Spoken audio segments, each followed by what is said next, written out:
सुखदेव जी कहते हैं राजा परीक्षित, कलयुग में दुर्गुण ही दुर्गुण है। कोई भी सदाचारी नहीं होगा, झूठ पाखंडी होगा, चलावा होगा, सब कुछ पाखंड के रूप में रहेगा। बहुत दुर्गुण के कलयुग के दुर्गुणों को बताते हो। केवल सुखदेव जी कहते हैं महाराज कलयुग में केवल गुण एक ही है। बोले क्या? कलयुग केवल नाम आधारा। कलयुग में जो भगवान का नाम जप करेगा, जो भगवान के नाम स्मरण करेगा, प्रभु के नाम के स्मरण से ही उसके समस्त पाप ताप नष्ट होकर के भगवान की कृपा प्राप्त होगी।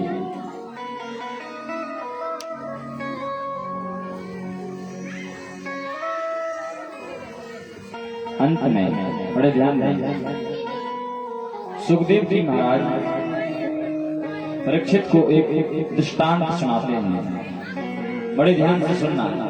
अंतिम दृष्टांत है, अंतिम उपदेश है सुखदेव जी का परीक्षित जी को। सुखदेव जी कहते हैं राजा परीक्षित, एक दिन एक राजा शिकार खेलने के लिए जंगल में गया। एक दिन एक राजा शिकार खेलने जंगल गया। शिकार खेलते खेलते उसको रात हो गई, अंधेरा हो गया। उसे वहां रहने का, रुकने का, खाने पीने का कोई भी इंतजाम नहीं था, अकेला था। तब उसको उस जंगल में एक कुटिया झोपड़ी दिखाई दी। वह राजा उस झोपड़ी के पास पहुंचा। तो जैसे ही वहां पहुंचा तो उस झोपड़ी के बाहर एक पहरेदार कुर्सी पर बैठा हाथ में डंडा लिए था।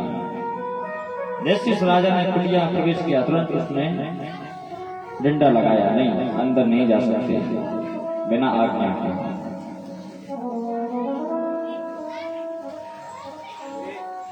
राजा ने कहा, हम बहुत दूर के राजा हैं, यहाँ शिकार खेलते हमको रात हो गई है, ठंडी का मौसम है, मुझे रात फंस जाने दो, मैं सुबह होती ही यहाँ से चला जाऊंगा। और व्यक्ति बोला, क्या था कि सुबह होते ही इस कुटिया से निकल जाना। बहुत ध्यान देना इस बात पर। राजा बोले, बिल्कुल हम सुबह होते इस कुटिया से निकल जाएंगे। जैसे ही राजा उस कुटिया में गया तो क्या देखा? जगह जगह गंदगी पड़ी हुई है। कहीं पर मांस, मज्जा, रक्त, मल, मूत्र, गंदगी ही गंदगी उस कुटिया में है। राजा उस कुटिया में प्रवेश तो कर गया। अब सोचा एक ही रात तो रहना है, रह लेंगे क्या जाता है, सुबह तो हमको जाना ही है। जैसे ही वो रात रुकने के लिए उस कुटिया में प्रवेश किया, एक कोने में रात भर जला रहा, तो रात भर में उसे उस कुटिया से इतना प्रेम हो गया, इतना प्रेम हो गया, उस व्यवस्था में वह इतना संलग्न हो गया कि कुटिया के बाहर निकलना भूल गया। तो कुटिया के मालिक ने कहा कि देखो मैंने शर्त रखी थी कि सुबह होते ही कुटिया मेरी खाली कर देना, अब जाओ तुम बाहर निकलो। राजा बोला, नहीं, अब मेरा मन करता है कि मैं हमेशा यहीं रहूं, अब यहाँ से मैं जाना नहीं चाहता। सुखदेव जी कहते हैं, राजा परीक्षित अब आप ही बताइए, क्या उतने बड़े राजा को जो महलों में रहता है, इतनी गंदी ऐसी अवस्था वाली जगह में रहना चाहिए? राजा परीक्षित कहते हैं, महाराज वो राजा कितना घिना है, कितना नीच है, ऐसी गंदी जगह में कौन रहता है? जहां पर गंदगी ही गंदगी है वहां पर कौन रहेगा? सुखदेव जी कहते हैं, महाराज वो राजा कोई और नहीं, वो राजा आप ही हैं, जो एक दिन के लिए इस शरीर को धारण किया। इस शरीर के अंदर क्या क्या भरा हुआ है? गंदगी, मांस मज्जा रक्त मलमूत्र सब कुछ इसके अंदर भरा हुआ है, फिर भी व्यक्ति मरना नहीं चाहता है। अभी किसी से कह दो कि चलो बैकुंठ से विमान आ रहा है, क्या चलोगे? कोई साथ में नहीं जाएगा। कईयों के अभी बेटी बहनों के विवाह रह गए, हम तो विवाह करते हैं, कई जने नाती देखते हैं जी, ये अभी बैकुंठ से विमान आएगा तो कोई नहीं जाएगा। ऐसे सुखदेव जी कहते हैं, राजन परीक्षित, मरना कोई नहीं चाहता है। दरअसल इस जीने का कोई मतलब नहीं है। इस शरीर के अंदर गंदगी ही गंदगी भरी है। ऊपर से चेहरे को चाहे कितना सजा लो, क्रीम पाउडर इत्र पुत्र तेल लगा लो, और जो इसकी शरीर की वास्तविकता है वह सभी की एक जैसी है। जो काले लोगों के अंदर गंदगी है वही गोरे के अंदर है। ऊपर से चाहे कितना इसको चमका लो, सजा लो, धजा लो, मरना सभी को है, अंत में जाना सभी को है। अपने आप को चाहे कितना ही घमंड दिखा लो।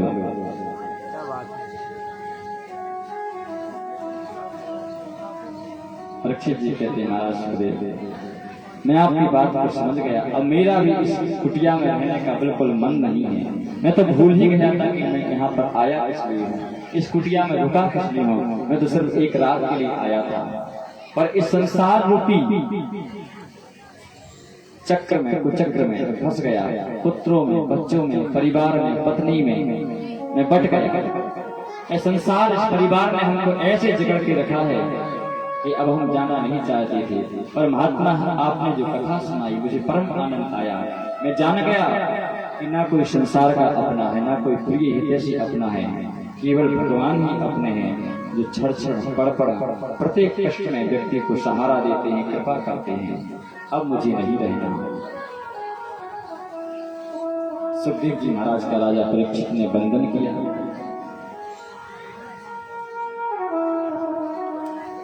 अंत में सुखदेव जी महाराज कहते हैं, ध्यान देना,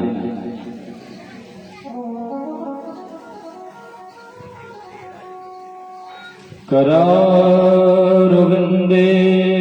पदारविंदम मुखारविंदे विनिवेशयन्तम्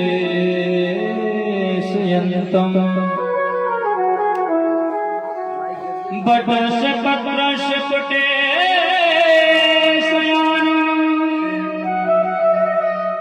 बालं कुंडं मनसा स्मरामि। श्रीमद् भागवत के 10 लक्षण सर्ग विसर्ग स्थान पोषण पूर्ति मनवंतर कथा ईशानु कथा निरोध मुक्ति और आश्रय सभी ज्ञान उपदेश करके सुखदेव जी महाराज कहते हैं कि जिन लोगों ने पहले दिन से आज तक कथा को नहीं सुना है उनके लिए हमारे पास एक लिस्ट है, एक सूची है। उस सूची में जो भी नामावली आई है उस नामावली को सुनने से भी पूरी कथा सुनने का फल प्राप्त हो जाएगा। बोल गोविंद भगवान की, कृष्ण कन्हैया लाल की जय। जय श्री राधे।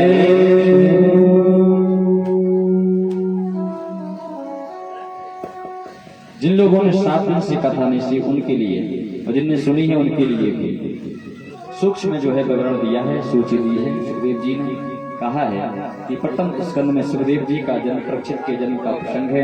कुंती स्तुति, भीष्म स्तुति, राजा परीक्षित की सभा में सुखदेव जी के आगमन आदि का वर्णन है। द्वितीय स्कंद में सद्यो मुक्ति, क्रम मुक्ति का वर्णन, ब्रह्मा की उत्पत्ति और चतुश्लोकी भागवत की व्याख्या है। तृतीय स्कंद में विदुर मैत्री संवाद, कपिल देवहूति संवाद, हिरण्याक्ष का वध आदि का वर्णन है। चतुर्थ स्कंद में सती चरित्र, ध्रुव चरित्र, ध्रुव जी की वंश का निरूपण। और पंचम स्कंद में प्रियव्रत चरित्र, आग्नेय चरित्र, नाभि चरित्र, जड़भरत की कथा, जड़भरत रघुगण संवाद, खगोल भूगोल का वर्णन और 28 नरकों की कथा। छठे स्कंद में सर्वप्रथम अजामिल उपाख्यान, गुरु हत्या का परिणाम, मरुगणों की उत्पत्ति। 7वें स्कंद में प्रहलाद चरित्र, नरसिंहदेव की कथा। 8वें स्कंद में गजेंद्र उपाख्यान, समुद्र मंथन, वामन चरित्र और मत्स्य अवतार की कथा। 9वें स्कंद में सूर्यवंश और श्री राम कथा, चंद्रवंश और संक्षिप्त में कृष्ण कथा। 10वें स्कंद में प्रभु श्री कृष्ण की लीलाओं का विस्तार से निरूपण, गोकुल लीला, वृंदावन लीला, मथुरा लीला, द्वारका लीला आदि का विस्तार से वर्णन, प्रभु की करुणा की कथा। 11वें स्कंद में नव योगेश्वर संवाद कृष्ण उद्धव संवाद यदुवंशियों को साफ लगने की कथा, यदुवंशियों का आपस में संघार, भगवान का स्वधाम गमन और उद्धव जी का बद्रिकाश्रम जाना। और 12वें स्कंद में अंतिम स्कंद में कलयुग के दुर्गुणों का वर्णन, नाम महिमा का वर्णन, उसके बाद सुखदेव जी का परीक्षित को अंतिम उपदेश और वहां से प्रस्थान। तक्षक सर्प के डसे जाने से परीक्षित की मृत्यु और उनका मोक्ष, जन्मेजय का सर्प यज्ञ करना और आस्तिक मुनि का उनको समझाना, मार्कंडेय ने जो माया का प्रलय देखा उसका संक्षिप्त वर्णन और भागवत का सारांश। महाराज सुखदेव जी का जो है परीक्षित महाराज ने पूजन किया, वंदन किया, प्रणाम किया। सुखदेव जी महाराज कथा सुना करके चले गए। तक्षक सर्प एक पुष्प में बैठकर छोटा सा स्वरूप बना करके आया। ठीक 7वें दिन परीक्षित महाराज को डसा और परीक्षित की मृत्यु हो गई। परीक्षित तो सर्प के डसने से पहले वैकुंठ धाम को पहुंच गए थे। तब परीक्षित के पुत्र जन्मेजय ने सर्पेष्टि यज्ञ किया। जितने भी ब्रह्मांड के सर्प हैं उनको यज्ञ में होमने का जो है निर्णय लिया। बड़ा यज्ञशाला बनाई, सर्पेष्टि यज्ञ किया कि जितने भी संसार के सांप हैं सभी को हम यज्ञशाला में डालकर स्वाहा कर देंगे। परंतु आस्तिक बाबा आए और आस्तिक मुनि ने जन्मेजय को समझाकर सर्पेष्टि यज्ञ को रुकवाया। अंत में सूत महाराज कहते हैं सोनका ऋषियों से कि निम्न गाना यथा देवा नाम तो यथा वैष्णवा यथा पुराणे निदं कथा। सूफी कहते हैं बहने वालों में जैसे गंगा जी श्रेष्ठ हैं। परीक्षित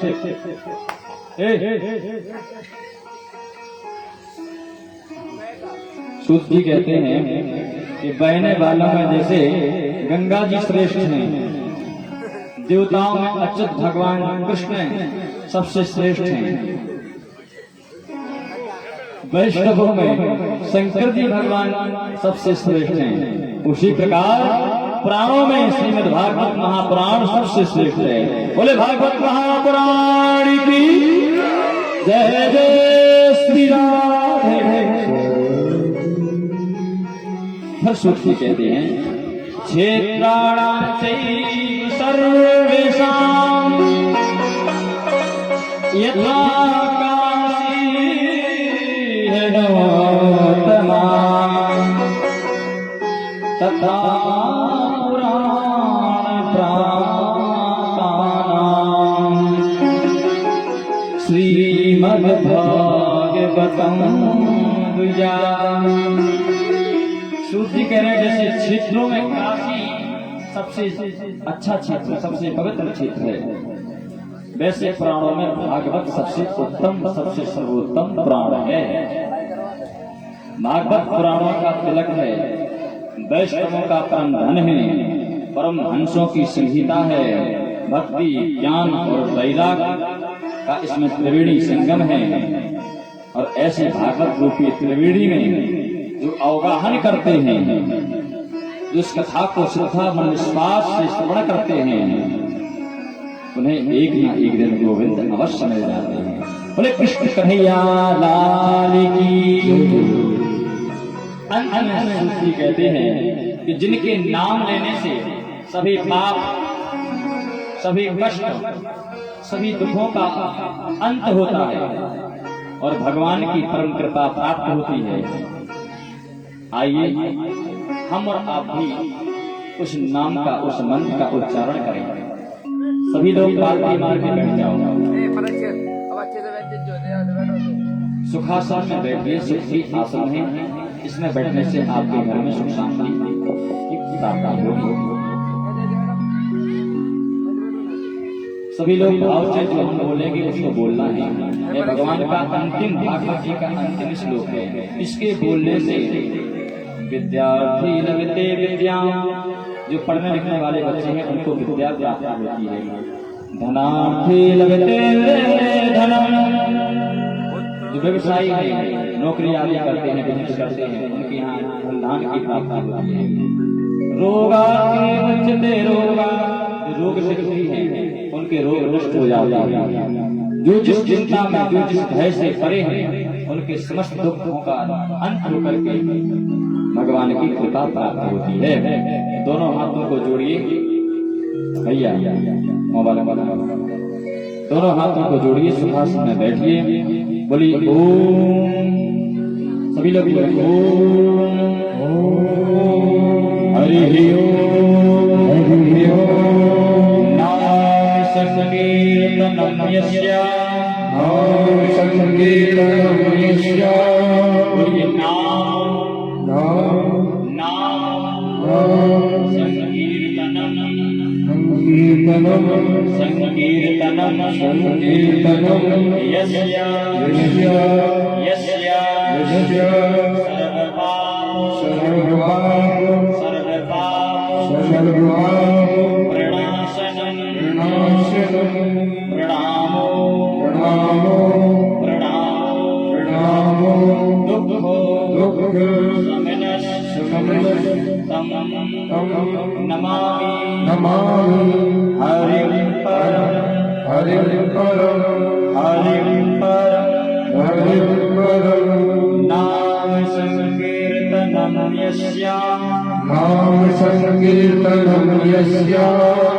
सर्वपाप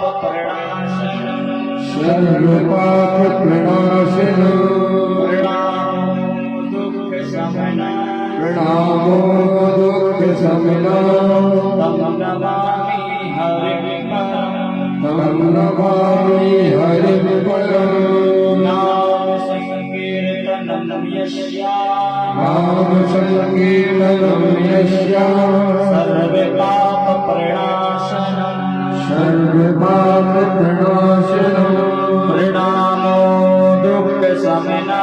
प्रणामो दुःख शमनः तं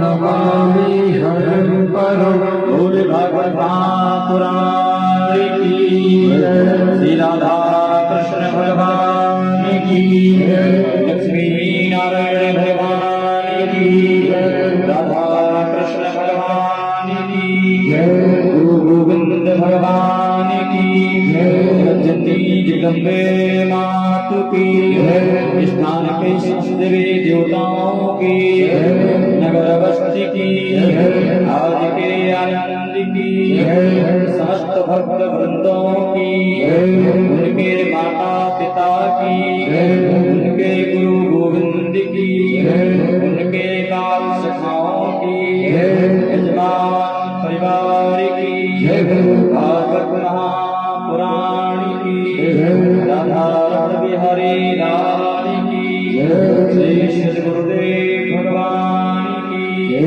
धर्म की अधर्म का प्राणियों में विश्व का गौ माता की, माता पिता की, गुरुदेव भगवान की, संत समाज की, विप्र समाज की, भक्ति नगरी की, कथा पंडाल की, वेद व्यास भगवान की, आज के आनंद की, साचे दरबार की, जय जय श्री राधे, जय जय श्री राधे, हरि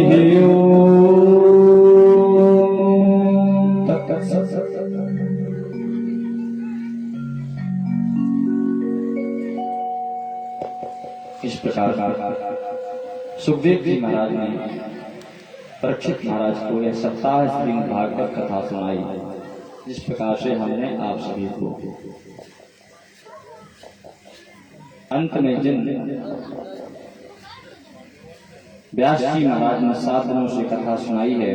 तो कहते हैं कि जब भी कोई हम पोथी पुराण बचवाएं, ब्राह्मण न्योता करें, तो अंत में उन्हें जो है दक्षिणा के रूप में कुछ धन देना चाहिए। पर हम आपसे धन नहीं मांगते।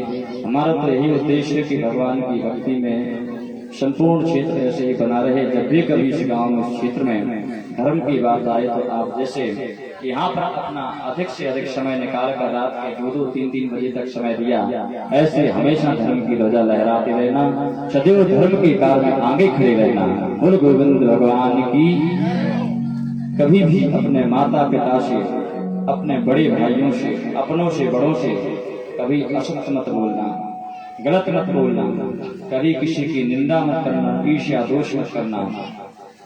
और जो गंदी आदतें यदि पाली हुई हैं, गुटखा, तंबाकू, बीड़ी, सिगरेट जो भी है, यदि हो सके, जिनके यदि भाव अच्छे जागृत हो रहे हो, तो वह भागवत भगवान के दरबार में उनको भी त्याग सकता है, छोड़ सकता है। यही हमारी विदाई है। कोई दक्षिणा इत्यादि हमको नहीं चाहिए। आप सभी लोग बड़े सुख से रहें, शांति से रहें। गोविंद श्री ठाकुर वृंदावन बिहारी लाल सदैव सभी पर कृपा करें। यही इस व्यासपीठ से आशीर्वाद है। और अंतिम शब्द कहते हैं, ध्यान देना। मैंने 7 दिनों से आप सभी श्रोताओं को कथा सुनाई है। वैसे मैं बताऊं, नाम रविंद्र पुरोहित, ग्राम जन्म स्थान बघौरा, ललितपुर जिला में आता है। अध्ययन हमारा 2008 से अभी तक बनारस में रहा है। डबल शास्त्री और आचार्य फाइनल किया है, जैसे बीए और डबल बीए और एमए ग्रेजुएट किया है। उसके बाद यहाँ जो कथा कह रहे हैं, कई लोग सोचते हैं बहुत छोटे हैं, कई लोग सोचते हैं बहुत बड़े हैं। मेरी उम्र भी कोई नहीं है। अभी आप सबके सामने बच्चा हूँ। मेरी उम्र मात्र 23 साल की है। 1997 का जन्म है। तो बालक हूँ, बच्चा हूँ। 7 दिन से लगातार बोल रहा हूँ। सम्मानीय दाऊ साहब बहादुर सिंह, दाऊ साहब मंगल सिंह, परीक्षित जी, हमारे शाखुलाल यादव जी एवं उनका समस्त घर परिवार सब साथ में रह रहे हैं। अनेक प्रकार की बातें होती हैं। यदि किसी भी भाव से, यदि मन से कोई ऐसा शब्द आप मेरे से निकला है, हो सकता है कि हमने कुछ बोला हो, वो चीज आपको बुरी लगी हो, जिससे आपके मन में दुख पहुंचा हो, कष्ट हुआ हो, तो मैं यही कहता हूँ कि हाड़ मास का पुतला है, गलती मनुष्य ही होती है। यदि ऐसा कुछ हुआ है तो उसको क्षमा करना, दास पर अपनी कृपा करना, आशीर्वाद देना, क्योंकि श्रोता भगवान के भक्त होते हैं। अंत में यही कहना है कि तारों को आंखों में महसूस रखना, तारों को आंखों में महफूज रखना। बहुत देर तक रात ही रात होगी। हम भी मुसाफिर हैं और तुम भी मुसाफिर हो। फिर किसी मोड़ पर जरूर मुलाकात होगी। फिर किसी मोड़ पर जरूर मुलाकात होगी। अंतिम शब्द है, कुछ बातें याद रखना जो हमने कथा सुनाई। यदि उसमें से कुछ अच्छा लगा हो आप लोगों को, तो कुछ बातें याद रखना, कुछ इरादे याद रखना, और याद रखना या ना रखना, पर जो आपको भागवत जी में अच्छा लगा हो उसको जरूर याद रखना, उसको जरूर। बोल कृष्ण कन्हैया लाल की, राधा हरे राम, जय जय श्री राधे, जय जय श्री राधे, हरि ओम।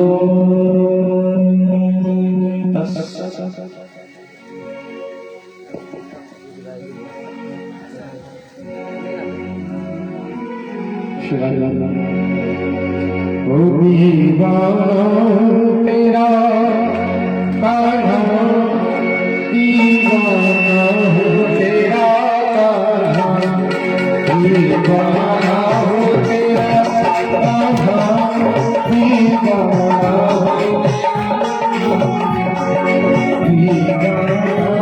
तेरा कान्हा, दीवाना हो तेरा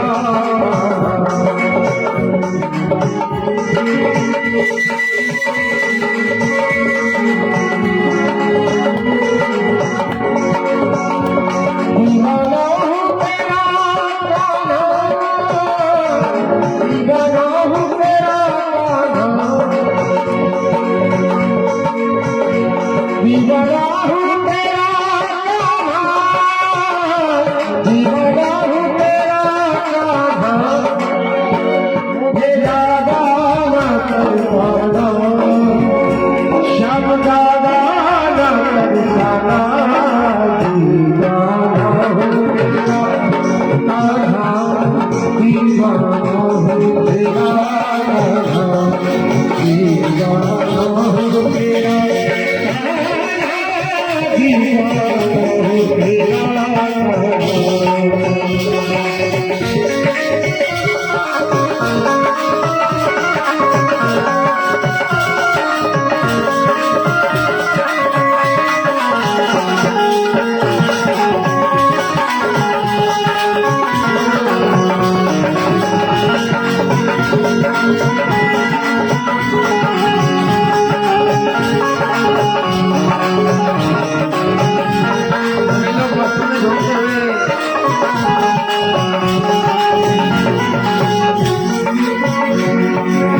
गोकुल में ढूंढा तुझे, वृंदावन में ढूंढा तुझे, कान्हा रे गोकुल में ढूंढा तुझे, वृंदावन में ढूंढा तुझे,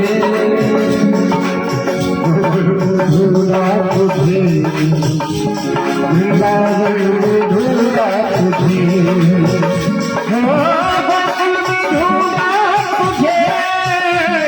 वृंदावन में ढूंढा तुझे, वृंदावन में ढूंढा तुझे, ढूंढ आया मैं बरसाना, ढूंढ आया मैं बरसाना, दीवाना हूँ तेरा कान्हा, दीवाना हूँ तेरा कान्हा, दीवाना हूँ तेरा